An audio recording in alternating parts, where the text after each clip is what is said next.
الحمد لله رب العالمين والصلاة والسلام على سيد المرسلين وعلى آله وأصحابه أجمعين. أعوذ بالله من الشيطان الرجيم. بسم الله الرحمن الرحيم. وإن طائفتان من المؤمنين اقتتلوا فأصلحوا بينهما فإن بغت إحداهما على الأخرى فقاتلوا التي تبغي حتى تفيء إلى أمر الله فإن فاءت فأصلحوا بينهما بالعدل وأقسطوا إن الله يحب المقسطين. إنما المؤمنون إخوة فأصلحوا بين أخويكم واتقوا الله لعلكم ترحمون. صدق الله العظيم.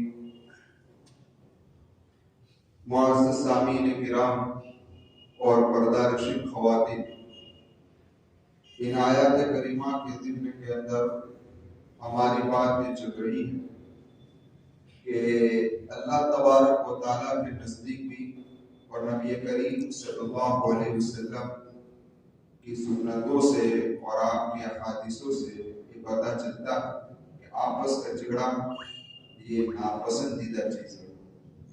اسی لیے جھگڑے سے بچنے کی تاکید کی گئی، اور اگر کہیں جھگڑا ہو جائے تو ایمان والے کو چاہیے، چاہے جھگڑا دو گروہ کے درمیان میں ہو، تو آدمیوں کے درمیان میں ہو، اس کی صلح کرانے کی فکر کرے، اور صلح کرانے والے کو جو اجر ملے گا اللہ تبارک و تعالیٰ قیامت کے میدان کے اندر جو انہیں ان کا بدلہ دے گا وہ آپ حضرات کے سامنے اس سے پہلے والی مجلس کے اندر آ گیا ہے.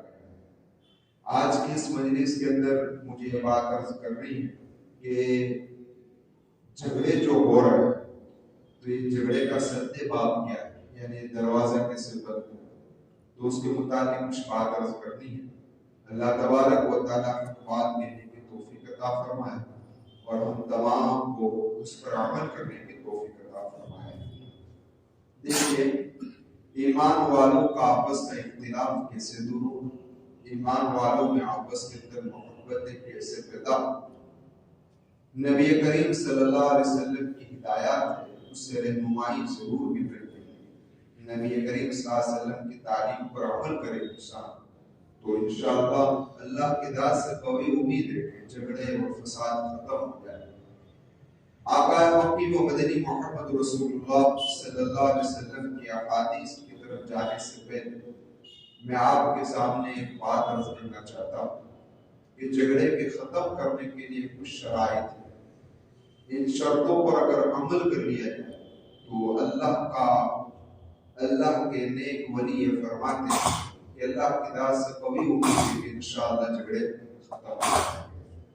آپ ذرا دیکھیں کہ ہر آدمی آج یہ نعرہ لگاتا ہے کہ ہمارے اندر اتحاد ہونا چاہیے، اتفاق ہونا چاہیے. یہاں تک کہ جھگڑے کا بیج بونے والا بھی یہ نعرہ لگاتا ہے کہ بھئی اتفاق اور اتحاد ہونا چاہیے، لیکن مسلمانوں کے اندر آپس میں اتحاد اور اتفاق ہوتا نہیں ہے. تو اس کی وجہ کیا ہے؟ تو اسی لیے ایک صاحب نسبت اور ایک اللہ والے ہیں جن کا نام ہے حاجی امداد اللہ مہاجر مکی رحمۃ اللہ.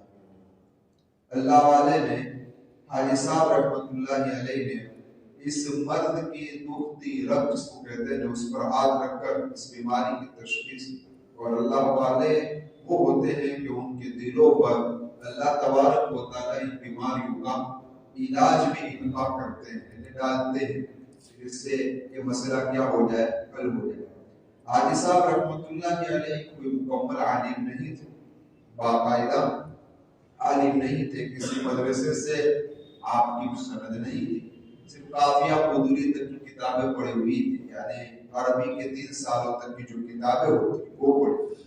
لیکن اللہ تبارک و تعالیٰ نے اس اللہ کے ولی کے اوپر معرفت کا دروازہ کھول رکھا. اس لیے علم کے شہسوار اور بڑے علم کے پہاڑ علماء کرام بھی ان کے سامنے دو زانو ہو کر بیٹھ جایا کرتے کرتے تھے۔ آپ نے نام سنا ہوگا بانی دارال دیوبند حضرت مولانا قاسم صاحب نانوتوی رحمۃ اللہ علیہ، یہ جو علم کے کیا کہتے ہیں پہاڑ مانے جا رہے ہیں، حضرت مولانا رشید احمد گنگوئی رحمۃ اللہ علیہ جو علم کے سمندر مانے جا رہے ہیں، لیکن اس کے باوجود حاجی صاحب کے سامنے یہ لوگ بادب کے جایا کرتے تھے، اپنے اخلاق کی اصلاح اور اپنی تربیت کروایا کرتے تھے۔ تو حاجی صاحب رحمۃ اللہ علیہ نے ایک عجیب بات بیان فرمائی کہ اختلاف اس وقت تک ختم نہیں ہو سکتا جب تک کہ ایمان والوں کے اندر دو چیزیں نہ پائیں، ان دونوں کا پایا جانا ضروری ہے۔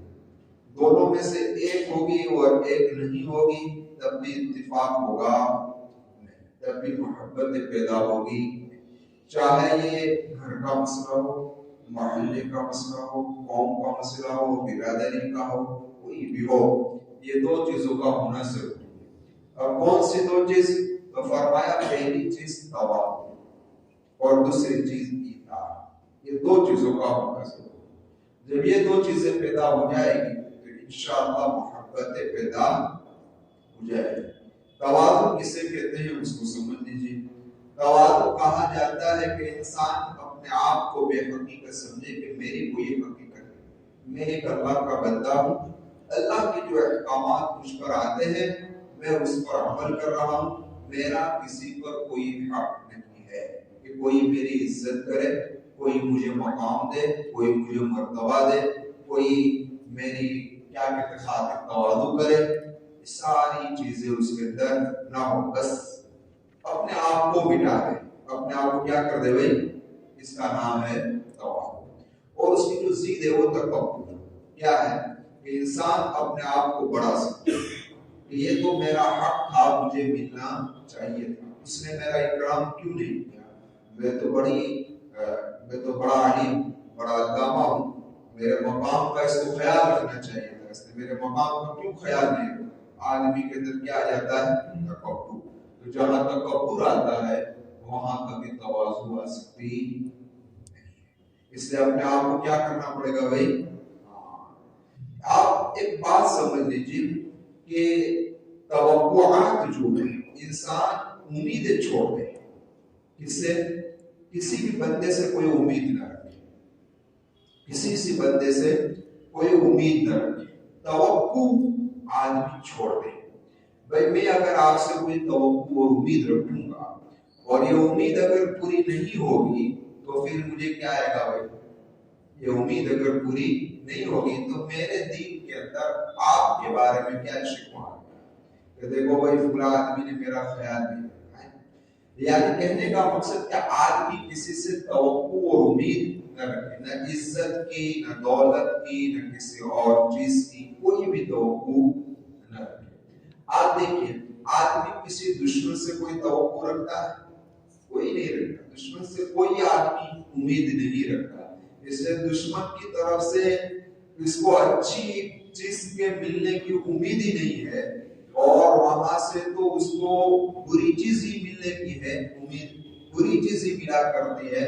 اس لیے دشمن کی طرف سے کوئی برائی بھی پہنچتی ہے تو آدمی اس کو دل پر لیتا نہیں ہے، سمجھتا کہ میرا دشمن ہے، وہ کہاں میرے بارے میں اچھا سوچے گا، سمجھ میں آئے گا۔ اسی طریقے سے آدمی ہر آدمی سے کوئی امید نہ رکھے کہ مجھ کو یہ فائدہ پہنچائے، مجھے یہ نفع پہنچائے، میرے یہ کام آئے، میری یہ مدد کرے گا۔ جب آپ کو کسی سے اچھی امید ہے ہی نہیں تو پھر آپ بالکل مطمئن رہیں گے۔ اب اس کی طرف سے کوئی برائی پہنچی آپ یہ سمجھیں گے کہ میرا تو کوئی حق اس پر ہے نہیں، خیر اس نے میرے کو جو کچھ کیا اللہ جانے اور وہ جانے۔ اسی لیے فرمایا کہ ساری امیدیں اللہ ہی سے رکھو، کس سے رکھو؟ اللہ ہی سے رکھو، اللہ کے علاوہ سے اپنی امیدوں کو توڑو۔ تو آج سب سے پہلا یہ اسٹیپ اٹھائے گا تو اللہ کی ذات سے کوئی امید ہے کہ تواضع پیدا ہوگا، اور جب تواضع پیدا ہوگا تو توقعات ختم ہوگی، اور توقعات ختم ہوگی تو شکوہ و شکایت ختم ہوگی، جب شکوہ و شکایت ختم ہو جائے گی تو جھگڑے ختم ہو جائیں گے۔ آج یہ ساس بہو کا مسئلہ ہے نا، یہ بھی مسئلہ ہے۔